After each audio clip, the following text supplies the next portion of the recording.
Assalamualaikum warahmatullahi wabarakatuh. Jumpa lagi dengan saya di channel Malas Belajar. Pada kesempatan kali ini saya akan melanjutkan materi tentang perbandingan, yaitu memahami perbandingan berbalik nilai. Tak usah berlama-lama, inilah videonya.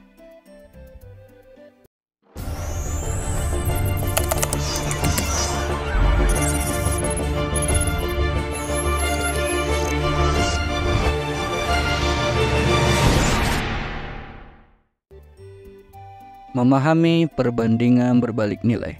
Adapun pengertiannya di sini, perbandingan berbalik nilai adalah perbandingan dua besaran. Bila salah satu besaran nilainya semakin besar, maka nilai besaran yang lainnya akan semakin kecil dan sebaliknya. Nah, di sini saya akan jelaskan dengan tabel perbandingan.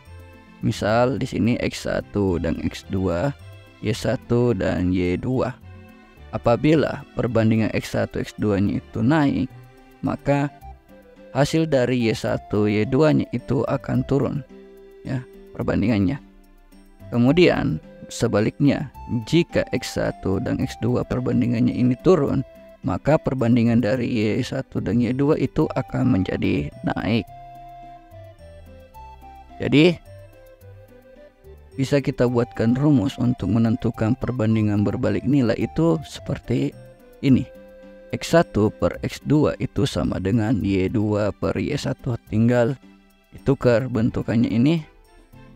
Inilah yang membedakan rumus perbandingan senilai dan berbalik nilai. Selanjutnya kita akan bahas contoh perbandingan berbalik nilai. Untuk contoh soalnya, jika naik motor, Tejo akan sampai di sekolah dalam waktu 45 menit dengan kecepatan rata-rata 20 km per jam. Jika Tejo sampai dalam waktu 30 menit, maka kecepatan rata-ratanya adalah. Oke, kita buat dulu tabel perbandingannya untuk menyelesaikan soal ini. Nah, di sini ada kecepatan motornya dan di sini ada waktunya. Untuk menentukan apakah soal ini merupakan perbandingan senilai atau berbalik nilai, kita gunakan sedikit logika ya. Misalnya, jika kecepatan rata-ratanya 20 km per jam dan dapat sampai di sekolah dalam waktu 45 menit, maka bisa kita simpulkan di sini untuk 30 menit, berarti waktunya semakin cepat ya. Waktunya semakin cepat. Jadi kecepatan rata-ratanya di sini pasti akan semakin naik, ya, semakin naik. Artinya kembali lagi ke pengertian berbalik nilai, semakin kecil nilai yang dicari maka hasilnya akan semakin naik. Begitupun sebaliknya. Maka untuk soal ini merupakan rumus perbandingan atau soal perbandingan berbalik nilai. Maka kita misalkan X1-nya, X2, Y1 dan Y2-nya ini. Selanjutnya kita gunakan rumusnya. X1 per X2 sama dengan Y2 per Y1. Tinggal dimasukkan nilainya. 20 per A sama dengan 30 per 45. Kemudian dikalikan silan, A kali 30, 30A, 20 kali 45, 900. Kemudian tinggal dibagi 30 untuk kedua ruasnya. Jadi A sama dengan 900 per 30. Dan A-nya sama dengan 30. Jadi kecepatan rata-rata motor adalah 30 km per jam. Untuk contoh soal selanjutnya, di sini seorang peternak mempunyai persediaan makanan untuk 20 ekor kambing selama 18 hari. Kemudian peternak membeli 4 ekor lagi. Berapa lama persediaan makanan akan habis? Oke, untuk membahas soal ini kita buat tabel perbandingannya. Sini ada kambing dan waktunya atau hari ya. Untuk 20 ekor kambing awalnya itu bisa menghabiskan persediaan makanan 18 hari.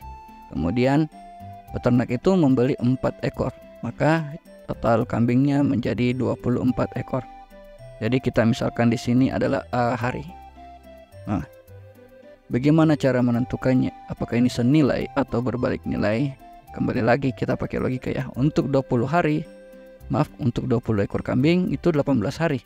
Jadi kalau 24 kambing berarti semakin banyak ya kambingnya, maka waktu yang atau persediaan waktu untuk menghabiskan makanannya itu akan semakin sedikit. Maka harus menggunakan perbandingan berbalik nilai. Jadi untuk menyelesaikannya di sini X1, X2, Y1 dan Y2-nya seperti ini ya. Maka rumusnya adalah X1 per X2 sama dengan Y2 per Y1. Selanjutnya tinggal dimasukkan nilainya. 20 per 24 sama dengan A per 18. Tinggal dikali silang. 24 kali A itu sama dengan 24A. 20 kali 18 itu 360. Kemudian kedua rasnya dibagi 4, maka didapatkan A sama dengan 360 per 24. Dan hasilnya itu adalah A sama dengan 15. Jadi lama persediaan makanan akan habis adalah 15 hari. Untuk contoh soal selanjutnya, di sini sebuah gedung direncanakan selesai dibangun selama 20 hari oleh 28 pekerja. Setelah dikerjakan 8 hari, pekerjaan dihentikan selama 8 hari. Jika kemampuan bekerja setiap orang sama dan supaya pembangunan gedung selesai tepat waktu, banyak pekerja tambahan yang diperlukan. Oke, untuk menjawab soal ini perlu kecermatan dan ketelitian ya. Maka kita buat dulu tabelnya. Oke, di sini saya sudah buat tabelnya. Yang pertama tadi keterangannya untuk 20 hari untuk oleh 28 pekerja ya. 20 hari 28 pekerja. Oke, kita analisa satu-satu. Setelah dikerjakan 8 hari. Oke. Setelah dikerjakan 8 hari, berarti 20 dikurang 8, 12 hari. Jadi waktu yang tersisa 12 hari. Dan pekerjanya masih 28 orang. Kerjaan dihentikan selama 4 hari. Pekerjaan sempat berhenti selama 4 hari. Jadi akan berkurang lagi waktunya. 12 dikurang 4 itu 8. Jadi waktu yang dibutuhkan 8 hari. Karena di sini yang diminta adalah pembangunan harus selesai tepat waktu, berarti 8 hari lagi, maka tidak mungkin dapat diselesaikan untuk 28 pekerja. Maka dibutuhkan pekerja tambahan. Ya, jadi waktu dibutuhkan semakin sedikit, berarti pekerjaannya di sini nanti akan semakin banyak ya jumlah pekerjanya. Maka ini merupakan contoh soal perbandingan berbalik nilai. Terus yang mana yang dipakai untuk X1, X2, dan Y1, Y2-nya? Nah, seperti ini. Ya. Maka rumus yang dipakai adalah X1 per X2 sama dengan Y2 per Y1. Tinggal dimasukkan masing-masing. Maka didapatkan 12 per 8 sama dengan A per 28. Di sini saya persingkat saja atau saya sederhanakan dulu sebelum saya kali silang. Masing-masing saya bagi dulu ini 12 dan 8. Masing-masing saya bagi 4. Maka mendapatkan hasil 3 dan 2 ya. Kemudian 2-nya ini saya bagi juga dengan 28. Maka didapatkan 2 bagi 2 itu 1 dan 28 bagi 2 itu 14. Barulah saya kali silang. 1 kali A itu A, 3 kali 14 itu 42. Karena jumlah seluruh pekerja itu 42 orang dan yang diminta di sini adalah banyak pekerja tambahan, maka tinggal dikurangi saja pekerja sebelumnya yaitu 28 pekerja dengan jumlah seluruhnya. Maka tambahan pekerjanya itu adalah 42 orang dikurang 28 orang. Maka hasilnya adalah 14. Jadi kesimpulannya banyak pekerja tambahan adalah 14 pekerja. Oke, inilah untuk contoh soalnya. Selanjutnya, di sini ada latihan yang teman-teman bisa kerjakan dalam memahami materi tentang perbandingan berbalik nilai. Mungkin cukup sekian untuk video kali ini. Lebih dan kurangnya mohon dimaafkan. Assalamualaikum warahmatullahi wabarakatuh.